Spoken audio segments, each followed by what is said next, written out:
Hi, everyone. Thank you for being with us on Hightea Anytime. Today, we have a really inspiring special guest with us. First of all, let me introduce myself. I'm Lisa Wong, and I'm just so honored to be your host today. We got a chance to hear this beautiful voice in this introduction video, Cloud Hunter's voice, and we'll get to actually hear more of her because she is our special guest today. I am just so grateful after this is our first show after Thanksgiving, and today I'm so thankful to be able to, and very feel honored to hosting our beloved Cloud Hunter, because she's like a sister to me, and also she's one of our Hightea production team members, been with us almost since the beginning, and so we're have such a special time, this opportunity to really get to, for all of us, even our production team, to get to hear the amazing life story of Cloud that so many of us haven't get to hear about. And as the purpose of Hightea, as we all know, is to empower our local community and as well as our global community, especially during this time of the pandemic.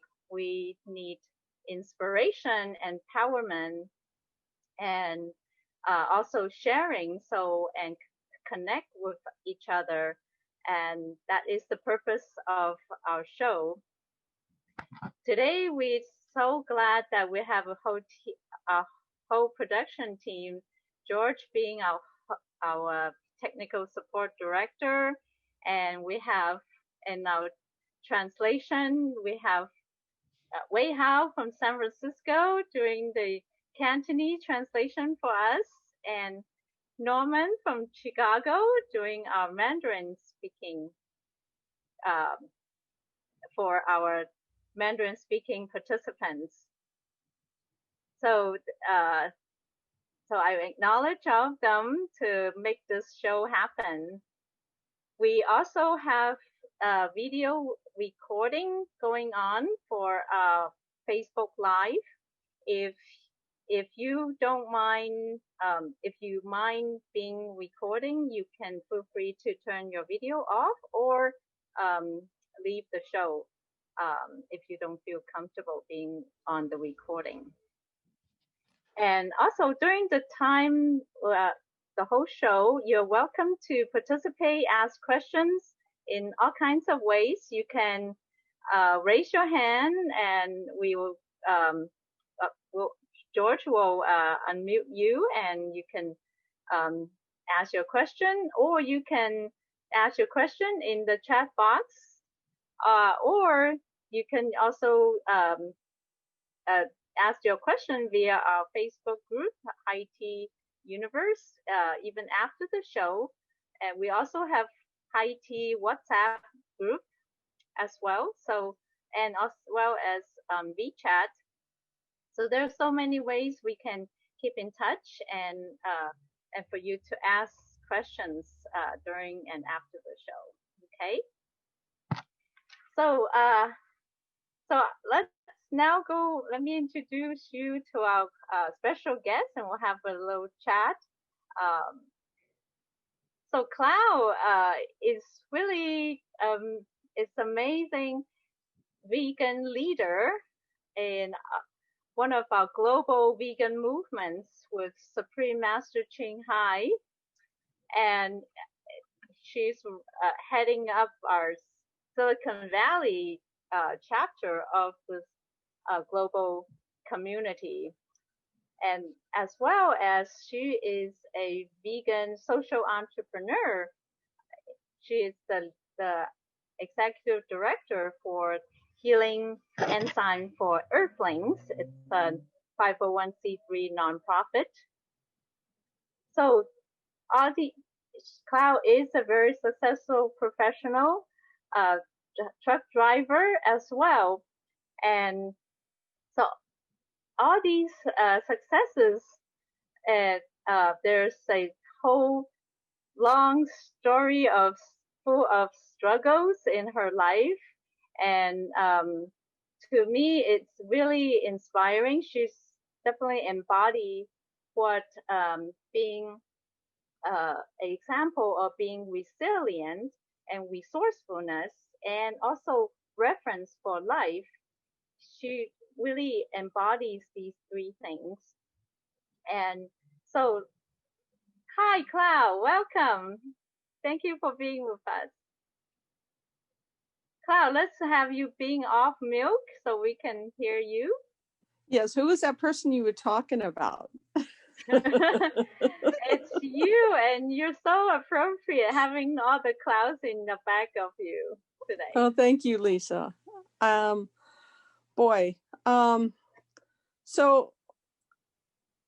I was one of four boys in my family. I was the fourth child, and I had one younger brother, and I was the tom girl. I did everything my brothers did. They climb a tree, I climb a tree. We would entertain ourselves, and there were not electronics at that time. This was back in the 50s and 60s. One of the most difficult times is that my parents divorced when I was 5, and my mom had custody of us because my father couldn't do that at that time. And we were always hungry because my mom did the best she could. She had all these children, and she also had to work and try to put food on the table. And there was at that time, there was very little support from my father. And so there were lots of times when I would go to the local grocery store, and I would steal a loaf of bread, and I would share it with my brothers, and it would be Wonder Bread. That's full of air. So we would take the bread, our slices, and we would compress it into a ball, and then we would eat it. I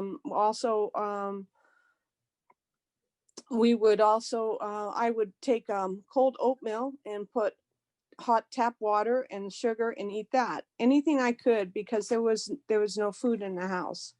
Very little. My mom sent me to school, and I ran away. I said I needed to use the bathroom, and I came back and hid in the closet, and they called, and my mom came home from work. She was not happy about that. And she found me in the closet, and I went back to school. But most of the time, because she did not have the energy and the time, we were students. We did not go to school. We entertained ourselves. We did other things.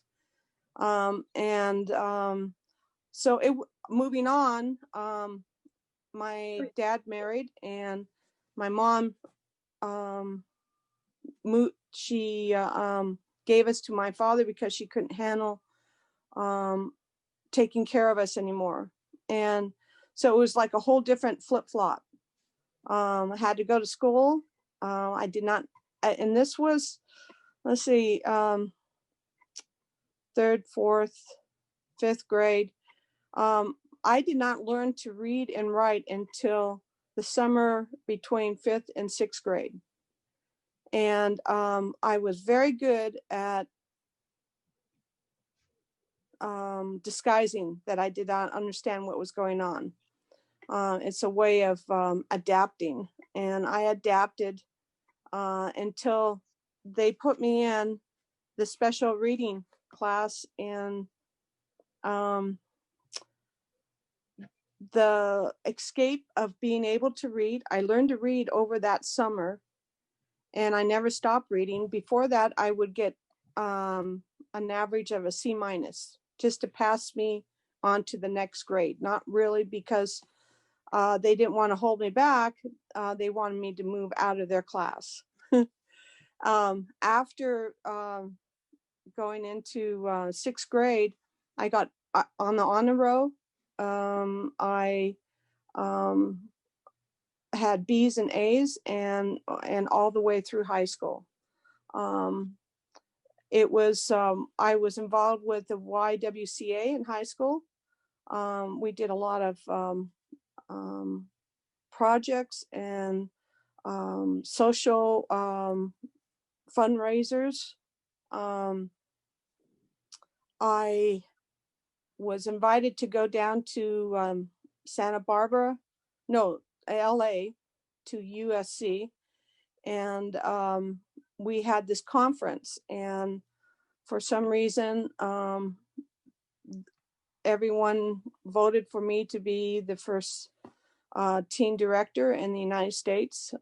They made this position and they wanted me to fulfill it. Great. Yeah, that was that's a great sharing of how you have a difficult childhood to start with, as we can see, and your resilience really started way back then, huh? And yes, it did. And adapting. Yeah.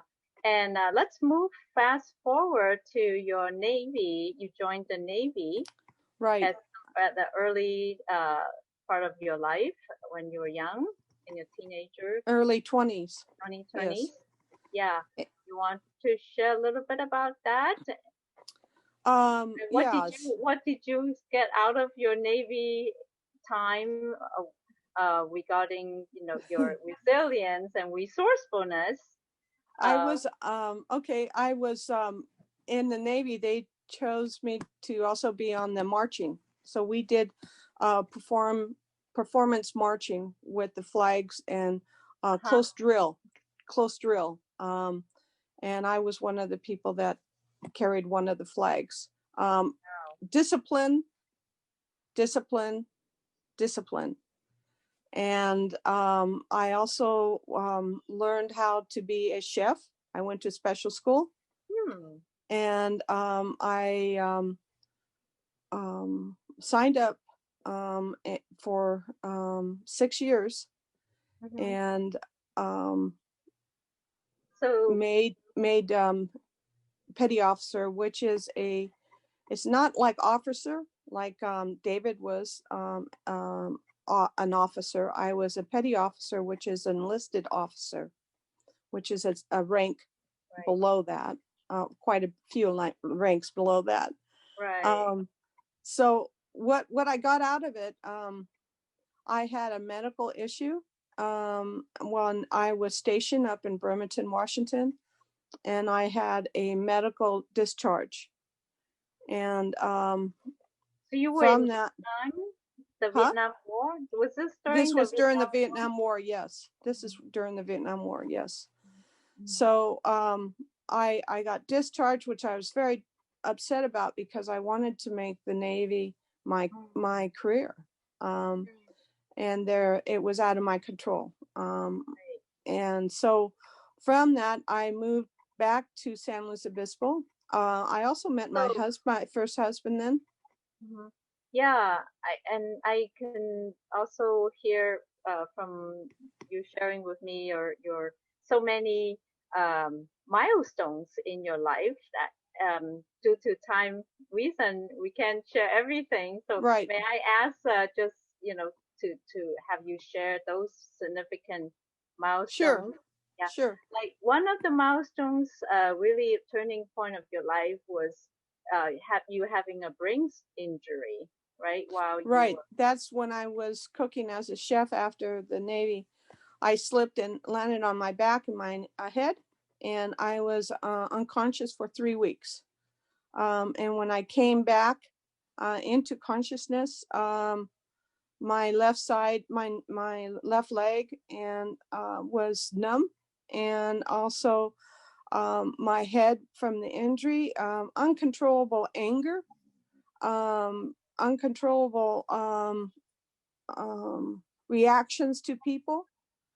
It was very difficult to heal from that, and the pain in my back and my leg and my when I finally got some feeling back from that, in my head, headaches, migraines all the time. When I got addicted to prescription drugs for pain and also alcohol. And that time, and during that course, until I got clean and sober, about 6.5 years later, I attempted three times to suicide, and in different ways. One, I overdosed on medication and alcohol, and I woke up 3 or 4 days later and vomit all over the place. It was not pretty. The other time was trying to drown myself in the ocean, and someone intervened. And the last time was I tried to hang myself. So I was pretty serious. I wasn't messing around. I didn't see any reason to be on this earth. And that's the time when I had this revelation, and I saw this spiritual face and body, and it was a woman, and she said, it's not your decision of when you take your life or when you leave. It's ours. It's mine. And so it was like, oh my gosh, that I stopped all the alcohol. I stopped all the drugs. I would only take Advil. Or not Advil, but ibuprofen. And I was in so much pain, but that moved me to shift my whole self. I was in college at that time. I was also a crisis hotline volunteer, and I got an AA, and then I went on to UCSC and became a alcohol and drug counselor. And from that, I burned out within a year because it was so exhausting. It was so difficult. Wow. So my next thing that happened, as you can see, you've been through your struggles, and then you share your experience with others. Well, let's have cheers to your resilience. Wow. Thank you. And I'm just so impressed and really inspired by you taking up being cause of the matter and using your experience, and since you went through the drug overdose, and you turn around and become a drug counselor for others, so that others don't make the same mistake as you, and help lift them from their struggles. So that's so admirable. And then you also are such a defender for social justice and women's rights, and you have and you've been a professional top grade class A truck driver for a long time, and that must also be hard in a male predominant field. Yes, it was. Can you share a little of your experience so from that? when I went from alcohol counselor to chauffeur, and I chauffeured the Buffalo Bills owners during the Super Bowl. It was pretty exciting, but it wasn't getting me anywhere because I didn't have a stable income. So I decided to go into the Teamsters, and that's kind of like a union. It is a union, and I went in there, and I got a Class A, and immediately I went into construction because I always fascinated with construction, building roads, building pads, building buildings. And I had this incredible experience in the quarry where I was driving these, now imagine this, 45-ton dump trucks, huge. The tire is 12 feet high. You have to climb 13 to 20 steps up to get to the cab, and then you operate that. And I had this fuel operator who was resentful that I was in there and I was driving that. And he wouldn't shortchange me on my fuel, which when you ran out of fuel, you had no control over the vehicle, the huge piece of equipment. He started tampering with important parts, but that was just only one of the most. I've had my tires slashed. I've been propositioned saying if I wanted to work, I had to put out. I've had been bumped off jobs. I've been screamed at, terrible language. The list goes on and on and on. And it's gotten better in the last couple of years, but it's still there. It's still there. They don't want women in construction. So anyway, that's what happened. And I have been a Teamster, and I own my own water truck since 2004, 16 years. And that made it more independent. I also was able to buy 2 homes and have a pension. So after 37 years of doing this, I decided to, this coming year, I started a business and a nonprofit because I wanted to help low-income families and people to take advantage of this product. And it's called the enzyme bucket, or the mom bucket. And it makes enzymes within 3 or 4 days. And I also, during that time, I need to sidetrack for a moment. And after my mom died in 97, I went into this restaurant with a friend of mine. And remember I told you about the vision I saw? Mm-hmm. That was the person who I had in my vision in 81, 82. And that was Supreme Master Ching Hai. And there she was. And I was just struck dumb. I mean, I literally just stood there with my mouth open. My friend shook me and said, "What's wrong? What's wrong?" And I couldn't speak.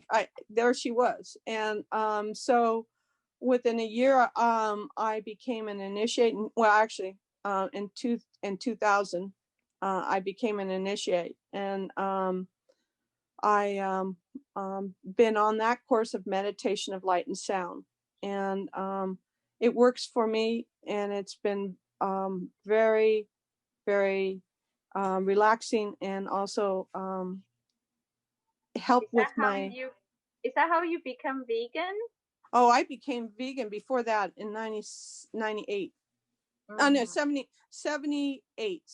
I became vegan because of this gal that I met. She was a chiropractor, and she was in her 80s when I met her, and it was the right thing to do. I just could not, just the concept is it was like my eyes opening up, and I realized that this is something I could not ever partake in, harming or eating animals of any kind. So throughout that time, from 78 until recent, I've been supportive and of getting and educating people about being vegan, and also global warming. That was a big issue. And so anyway, move on. I applaud you for all your championing the cause, being the cause of matter, and for your reference for all lives. And here recently you took the Landmark Forum, and you had a great breakthrough too. Do you want to share? Sure, I'll share that. So when I was a child, my oldest brother, he sold me to his friends. And this is when I was 9 years old. And what happened was that after that, when my father found out, he could not be around me because he felt that he failed me. But I did not realize that at that time. I thought he rejected me. And as a teenager, as an adult, and before he died in 85, I would say, can't we have a relationship? And he always told me no. And I always took that as rejection. And it wasn't until I did the landmark form that I realized that it wasn't rejection. It was his, whenever he looked at me, of what happened to me. And that he could not protect me. Fathers like to protect their little girls. And he could not do that. And so when I realized that, even though he had passed, it shifted my whole thing about being rejected and carrying that. And that was my racket, was rejection. And so it really helped so much. And I wrote a letter to him, even though I could not, give it to him, but I wrote a letter, and it really showed me I used the rejection in my life so much as keeping people at distance. So that was really, really a huge breakthrough for me as a person. Yeah. I remember, when you shared with me that, I was so happy for you, and you just look a big heavy burden lift up off you. Yes. How happy you are afterwards. So I want to say one thing. I was in so much pain because I've been carrying this pain with me all this time, all these years since 76 when I had the injury. And I just, it was like the only time I didn't feel pain was when I was meditating. When I'm meditating, I was in another place, but when I came back, I would just have this incredible pain with me all the time. And it wasn't until I went and saw Lisa, and I asked her for the pressure point in a year for the pain in my knees, just to see if it worked. And it worked. I left it and I tried it in the other year to see if it worked on the other side of my body. And I started doing it, and I said, oh gosh, this is remarkable. So I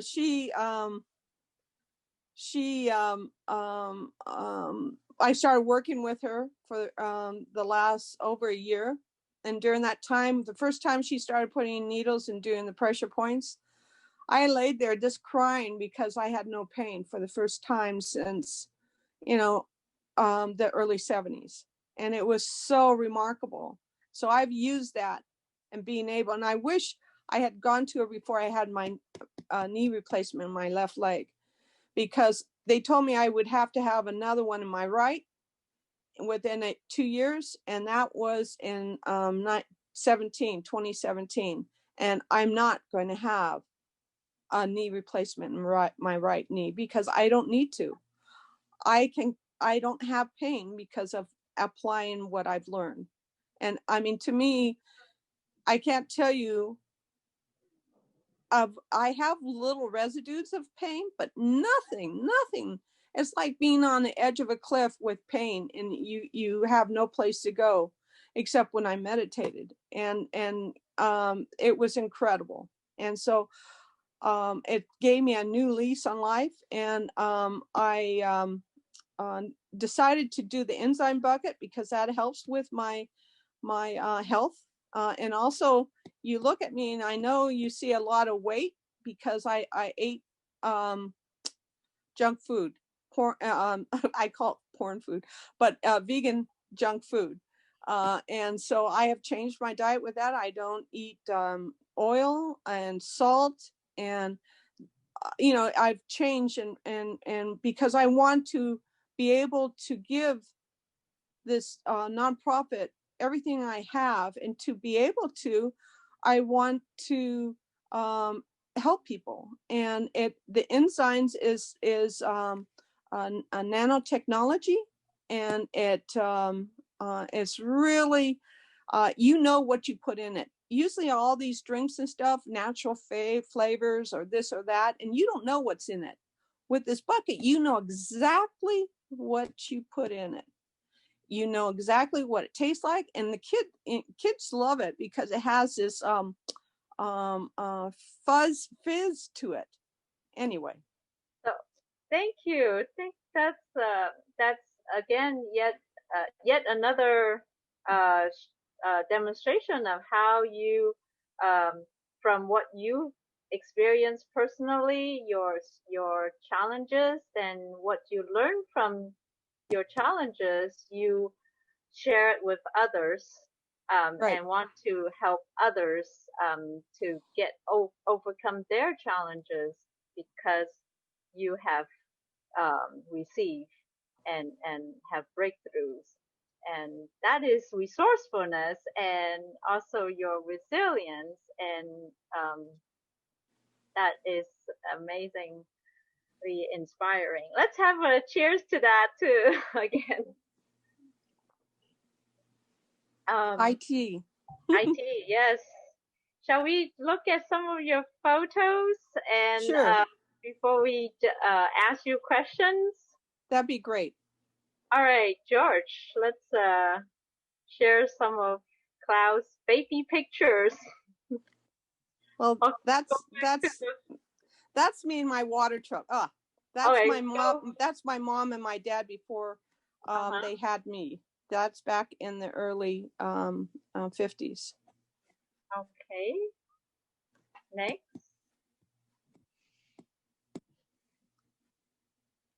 Yep, we saw that. Okay, that's me as when I'm a couple years old, about 4 3 years old, you say? Yeah, or 4 years old. Yep.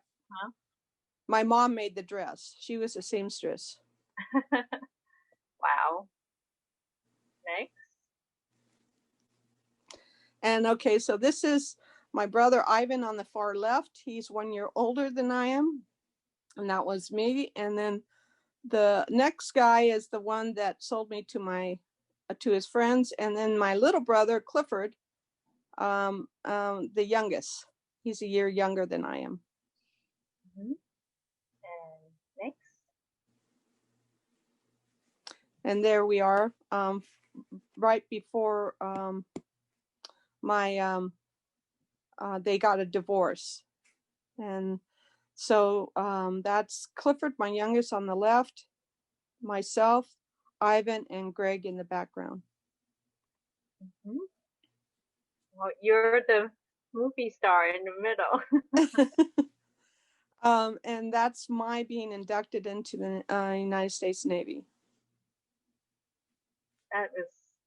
You're so young at that time. Yeah. Yes, I am. All right, next. And that was after I got out of the Navy and I was vegan at that time, and I also was doing traveling, just trying to move forward with my life. And so you always have some animal companions. Yes, and that is Slim Shade, my little dog, kind of mongler that I had adopted. Awesome. And you were doing drug and counseling at that time, right? No. That was before that. This I was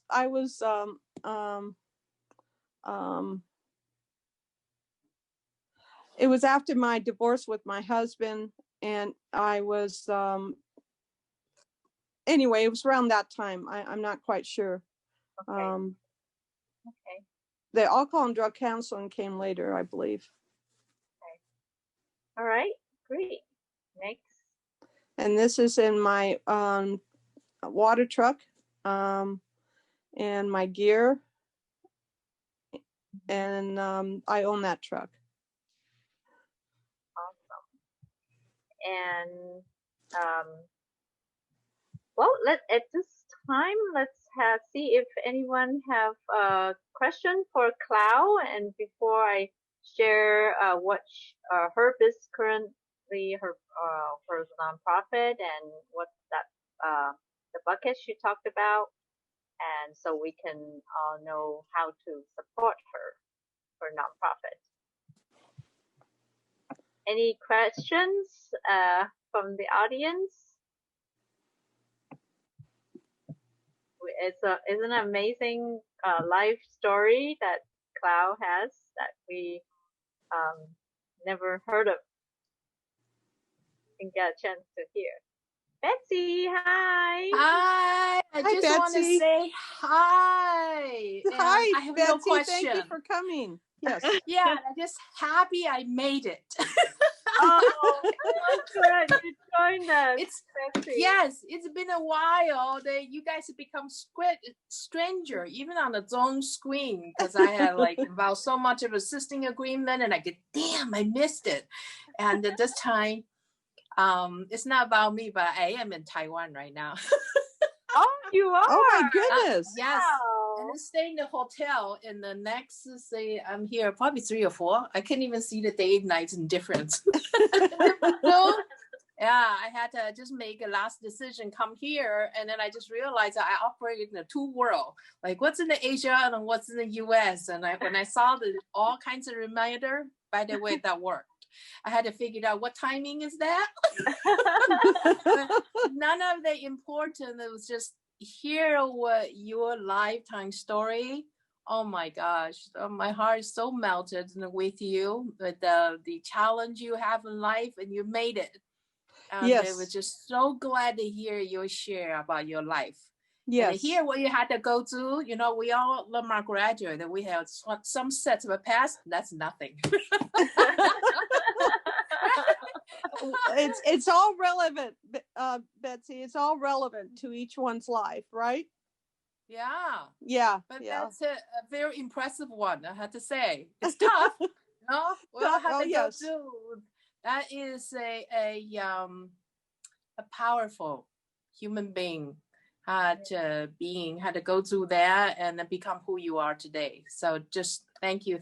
So admire everything you do. And in the service, one of my dreams is that the girls in Taiwan, we don't have to go do any service, So one of the things in my life, it goes, hey, if I had a chance to just go through any kind of military training, what it would be like? And you are it. You are the lead. Volunteer to do that. So just so amazing. Thank you. Do you have any questions or anything that no, you're curious? I'm just looking forward. I figured nobody else wants to talk, and I better do the Thank talking you. tonight. Take it away the prize, right? Okay, I'll get everybody else to turn and then hear what amazing things that you kind of committed your life to, like the way you cut the food and stuff like that. Yes. That was just that take extreme integrity to really support something you believe in. That really admire. So thank you. So are you in quarantine? Yeah. Everybody have to. How long? Your turn. Well, I think it's 15 days. Okay. To me, it's also very interesting if anybody wants to know. As soon as you get out of the airport, that you just have to go a special taxi. They don't have the mask or whatever. You just hop on. You cannot go anywhere but straight to the hotel you reserved. I made this decision 2 days after I know that my mom have a leg injury and some of a house issue, and I just worry. I goes, even though it's 14 days, I'm just go. It will be quicker. So literally, I just booked the plans and come out here. And the most impressive thing is I have trouble to get a Taiwan phone line. They have to fill out some kind of form, have to use a Taiwan cell phone. So the government gave me one. And the reason for this is once in a day, in the 10, 11 o'clock in the morning, once in the afternoon, 4 and 5, someone in person will say, how are you doing today? Is everything normal? that just every day and post a text message. You choose 1, 2, 3. 1 is normal. 2nd, you have fever. 3rd, you have something else. So I am very impressed. So thank you for letting me share with you. This is great. It's no choice going through, but I can see the degree of a government to have someone treated this way to every single visitor came in town. If you choose in the hotel. And then the next amazing part is really room service. 3 meals a day. I don't have to worry. They will just send to your room. The only thing is don't get out the door. If you are, you're going to get fined like, I forgot the amount, huge, like $10,000 or $20,000. Oh my God. Something like that. Yeah. And then they have a hotel.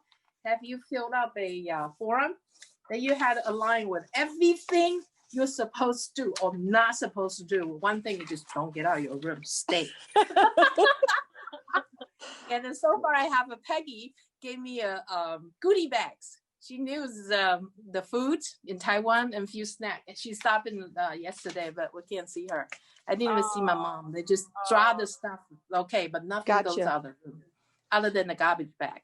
Okay, this is your night. So don't let me take all the attention for you. Sharing. I hope Thank you for sharing. Yeah. To have Betsy call in from Asia. From different location. Yes, thank you. On the internet. That was the only thing I can survive. I can do anything. That's great. That's the beauty of internet, isn't it? Yeah, could connect us everywhere. Yeah, and then everywhere. Yeah, and I just got myself committed to the event course, translated event course coming out in December. Oh my God. I have a whole page of the schedule that's like all the meeting. That's why I'm busy. Thank you. Yeah. All right. Thank you. Let us get back to Cloud. This is a nice Okay. Thank you, Betsy. Thank you. Yeah. Anybody else? Anybody else want to ask Cloud a question? Ginny? Yes, Ginny. I would love to ask a question. Is it David scratching your head or you have a question?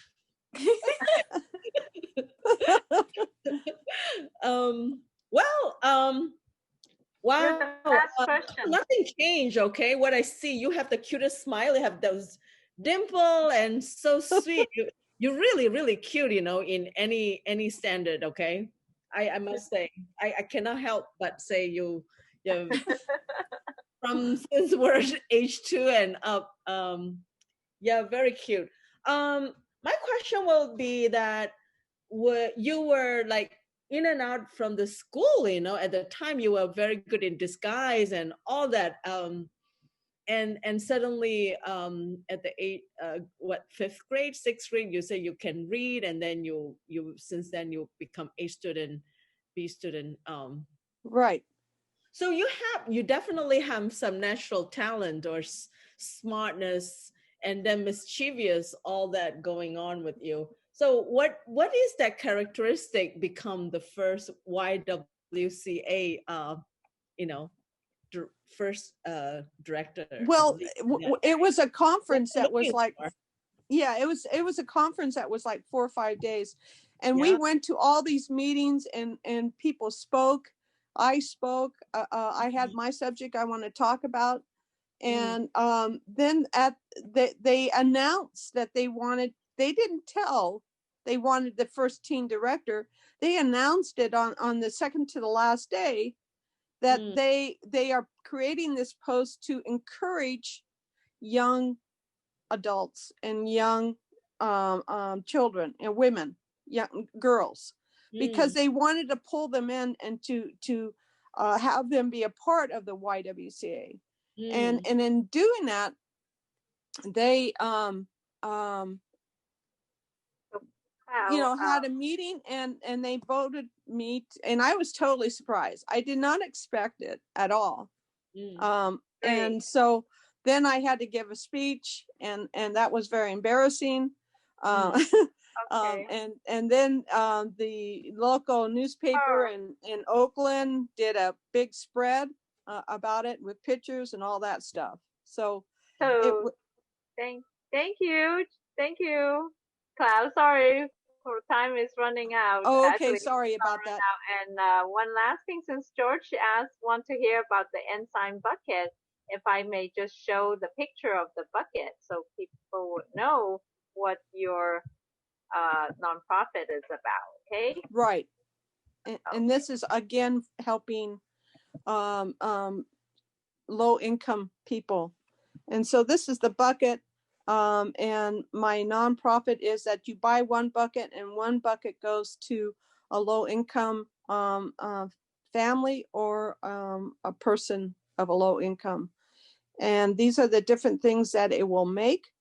And including purified water. So yes, they people in third world country without good clean water, they can use this bucket too. And in the United States too, by the way. And I have a friend of mine that uses his for water primarily, and is very satisfied. And he rinses it out it gives 6 liters of water, and he rinses it out every use. And he uses for his drinking water. And basically, digestive enzyme is like food medicine, right? Absolutely. And it goes, instead of breaking down, it goes right into your system. It's amazing. I had a friend of mine across the road. I gave her some, and she was in bed, and she had sinus, all her sinuses were inflamed, and a headache. And I said, come on to the door. And I gave her a glass of this, and she drank a couple of it. And this bewilderment came over her face, and she continued drinking it. And she says, this is amazing stuff. She said, my sinus drained, my headache's gone. And I said, oh, you got to be kidding me. I mean, I thought she was, joshing me. And she said, no, I'm serious. It happened right there in front of me from her drinking this. It was amazing. Are you shipping across the U.S.? Across the U.S., yes. And it's also, what is it? Lisa? The bucket does not have the BPA. It's free of BPA. Yeah, yes. free. Yeah. And it's made of plastic. China, yes. In China, the family who use this does not have COVID. During the COVID times, this bucket really saved a lot of lives. Yes. Yes, so, and there's a lot of testimonials because of that. Okay, I'm going to end the translation now since it's, the show is over, and I want translators also be able to ask you a question, Cloud. Okay. So, George, you need to help us end the translation. I thanks everyone for. Thank you very much, everyone. Coming to the show, and we could spend maybe another couple minutes to ask any questions of Cloud. And so I acknowledge everyone, all the team, for your support in making this show possible. Next Thursday we'll have a Cantonese inspiring documentary. So. Stay tuned for that next Thursday. So does anyone else have any questions? And I put into David does. Yeah. First of all, I put into the chat box the Facebook group for Cloud's company. Right. One of the conditions for selling it, it has to be only through social media. I cannot go through like Amazon or any of that because they cannot supply that product that fast. So David has a question. Hi, David. Greetings. Booyah. Booyah. The system, you mentioned that the bucket is BPA free. What it's consistently used. It is what goes in it doesn't do any kind of breakdown to the plastic itself. No, because of the technology that's embedded in the bucket. And the only thing is that you can't, if you are doing enzyme, you can't let it go below 70 degrees and above 90 degrees, because it's that temperature range that does that breaks down the vegetables or the fruit and making the enzyme without harming the enzyme. So that when you bottle it, then it needs to go into a refrigerator to keep it fresh. And it's about 12 bottles. 6 liters makes about 12 bottles. The fruit that's left. So I keep using it. The raw material doesn't break it down. Once I have the finished product, what do I store it in? Okay, it comes with bottles, 12 bottles in it, and you fill up the bottles and you put it in your refrigerator. Some people put it into like a gallon jug or something like that. It's all individual, because you can use the bottles and take it to work or whatever you want. Some leave it out to become room temperature and then drink it. There's all different options you have. Because of the process, it's almost like, and forgive me for maybe dumbing this down too much, but like a purification. Do I have to treat the bottles a certain way before I put this in there? You just wash them like, the one, there's a couple things. You do not use metal in the bucket. It will harm the technology that's there. Mm-hmm. When you take the liquid out, you do not use metal. The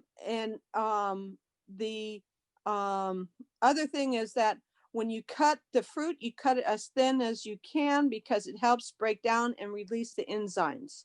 Quicker. And if you go to the Facebook, it's a private group, and you just ask me and I'll, let you in.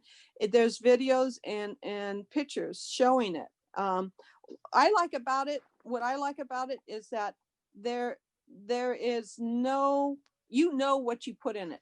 If you have organic, if non-organic, there's this little tablet that you can spray on the fruit that will take off most of the pesticides. And you rinse, and then you start processing it. I have found incredible benefits from it. Fantastic stuff. Yes, very much so. And what I like, what is so important, not only does the person who buys the bucket, but the person knows that another bucket's going to go to a family that can't afford it. Yeah, that's what's incredible. Yes. And that's what's important to me. I mean, I've invested a lot of my own personal money for this because I believe in it. I would not have done it if I did not believe in it. And I've seen the results personally. Yeah. Well, thank you, Cloud. Thank you for your sharing. Yeah. Thank you. Anything else, David? Hey. Because I'm asking David to help me with my nonprofit on the business side. Go ahead, Norman. Hey, Cloud. Yes, can you hear me? Can you hear me? Yes. Yeah. Okay. I ask you this now, whether you had landmark, which is recently, but you have that ups and downs in life, right? You want to stay in the Navy. They just have to let you go due to the health issue, and then you were a tomboy and do all the things as men, but then when you are a truck driver, they discriminated on you, like you are outclassed, and also you were not speaking, not reading and writing too well. Suddenly you become an honor student. So I won't say sudden. So what is the one thing or two things that actually in you, like the foundation of that iceberg that you always have, that you realize now? Can you share that wisdom with us? Okay, that's a very good question. I am an excellent problem solver, and being able to solve problems of obstacles in my path, it's so easy. Like my oldest brother, he took the road of evil, as I put it. He took the easy road of negative pathway. I, as a child, knew that what was right and wrong, and I chose to go to the other way. And that was my spiritualness, even as far back as I can remember, which is 2 years old. And it's knowing that the answer is there. Like when I meditate, if I have a problem or something, and I meditated before I became a Kuan Yin initiate, but I would know that my answer would come to me if I asked, and it was always there. And if I look at, and if I took a moment or two, and what it was clicked. It clicked and clicked. You see, I didn't have a parent read to me as a child, so I had no one teach me about my ABCs or geography or what have you. It was like when I learned that summer, in one summer, that's 3 months, I learned how to read and write and went on from there. It was like this huge shift in my brain. It was something I wanted so badly and thought I could not. My 6th grade teacher said that I was stupid and I would never get above a C- and would never go anywhere. I would accomplish nothing. And he said it to me and my parents. So I don't know if that answers your question, but it's a core thing inside of me of knowing what was right and what was wrong. And no matter what, I always went to what was right. And I always focused on that. Thank you. Yeah, Go ahead. Number one, I see Wang, 姓王的朋友, I welcome you because I see you don't turn on your video. I don't know whose friend is that. 是那一位，因为我们现在没翻译。如果他是听中文的，他就不知道。刚才我们访问的这个是叫 Cloud， 那个 Cloud 是我们今天的一个好朋友啊，他以前当过美国海军，也是当过那个重型卡车的那个营运商跟司机。但是他刚才分享。He speaks English. Okay, good. We don't need to. You share with us. No, Cloud, I want to have a question with you on that. Okay. You have the right or wrong inside, but like you are from the same family, you said your brother have a different route and you have a different route. So I still want to kind of dig a little deeper. You said what that right and wrong come from? Seems that, for instance, if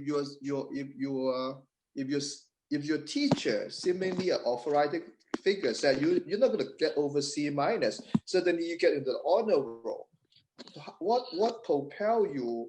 I'm sure there's a lot of people like you that to a certain age they are just so-called outlaw or a street guy, and then suddenly they become a student. So what that suddenly, can you tell us the experience a little bit, not a long thing, because I don't want to help you stay. Right. I was desperate because I knew I could not read or write. I was very good in covering up. People didn't know it, except, in the tests that I did. There are a lot of people out there who don't know how to read and write, but they pretend, or they have the newspaper and it looks like they're reading or what have you. What is most important for me is that it allowed me to escape my circumstances. Reading and writing, I did poetry. It allowed me to explore an incredible world that I hungered for. And it really, in a sense, saved my life. And I mean, I was in, for instance, it was during the riots of when Martin Luther King was assassinated. I was in high school, and I did not see people. I saw people, but I did not see nationality. I mean, I had friends that, Black, Asian, it did not, I mean, it was just part of my life. I enjoyed them because I saw them, not what other people see as their color, and had some really good friends. And during the riots, I was walking down the hallway, and this group of angry, hysterical, upset women, Black women, were heading towards me. And they all stopped, and they said, "What are you doing out in the hallway?" And I said, "I'm going to my next class." And they opened up the door. They threw me in the room. They put a woman in another gal and says, "You protect her, and then you stay here until this is over." And it just blew me away. And I said to the gal, I said, "Why?" And they said, "Because you're not like them." And that really was it was, I can't explain it. It just, I have a spiritualness I had since I can, as far back as I can remember, and an honor of being honorable is so important to me. And this is the end of our show. Okay. So we will end the Facebook recording. Okay. And after this is all debriefing time. Okay. Yes. So thank you, Cloud, for sharing all that with us.